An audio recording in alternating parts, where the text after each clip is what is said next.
ta'adda minhu ustaduhu ubtuliya bisalati baliyat. Sapa orang se guru na sampai sakien kala benteng kana murid maka murid se nyakitin kana guru na jiriya maka laku bakal diberi na telok musibah. Nomor setong kalla lisanuhu tompol lesan tak paju ke masyarakat wa nasiya ma hafidhah kalau pai ke ilmu na tak kira manfaat wa khifa min su'il khatimah eko bateraki mate su'ul khatimah yakhruju minad dunya bi ghairi iman. Tidaklah ada seorang ulama yang jadi ulama yang mumpuni, melainkan ulama tersebut mencintai gurunya dan gurunya pun mencintai muridnya, mencintai ulama tersebut. Jadi nggak ada judulnya seorang murid berhasil ya, kemudian murid tersebut benci dengan gurunya, nggak ada judulnya. Yang namanya murid itu pasti cinta kepada gurunya, cinta kepada ulama.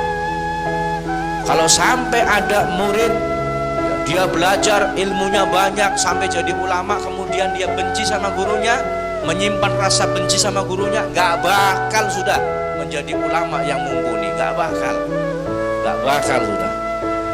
Begitu pula gurunya pun cinta sama muridnya. Kalau sampai gurunya benci sama muridnya, sealim apapun seorang murid tidak akan menjadi ulama yang benar, gak akan sudah. Hatinya guru sudah berubah, gak ada yang bisa merubah kecuali guru itu sendiri yang memaafkan muridnya tersebut.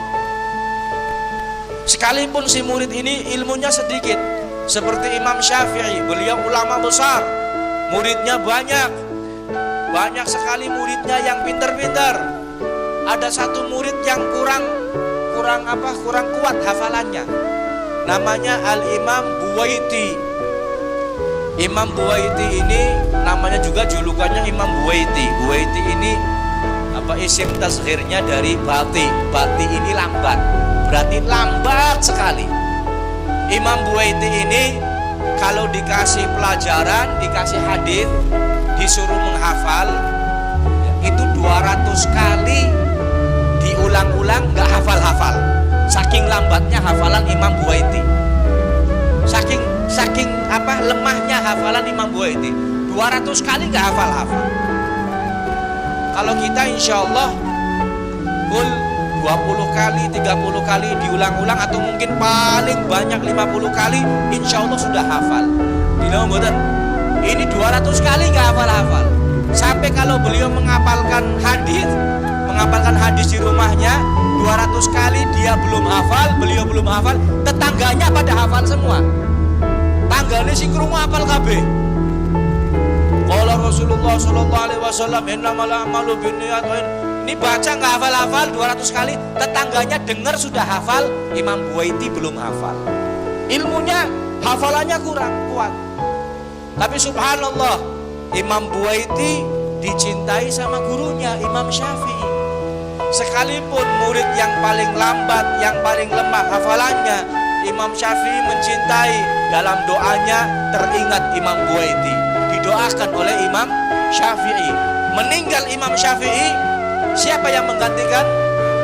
Tidak ada. Seandainya terjadi, jika terjadi perbedaan pendapat di kalangan murid-muridnya Imam Syafi'i, ashabu Syafi'i, maka yang jadi rujukan utama adalah Imam Buwaiti.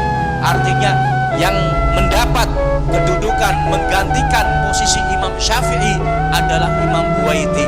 Padahal beliau orang yang paling lemah hafalannya, tapi karena cinta sama gurunya, gurunya cinta sama beliau, maka jadilah beliau Imam Buwaiti, imam yang besar menggantikan Imam Syafi'i setelah wafatnya beliau. Dulu kita mendengar cerita Al-Habib Muhammad bin Alawi Al-Maliki, Mekah Al-Mukarramah, meninggal tahun berapa? 10 tahun ada? Ada yang ngetahun berapa? Sayyid Muhammad bin Alawi Al-Maliki, Mekah Al-Mukarramah, beberapa tahun yang lalu meninggal. Ulama besar, muridnya banyak. Di Indonesia banyak yang jadi muridnya.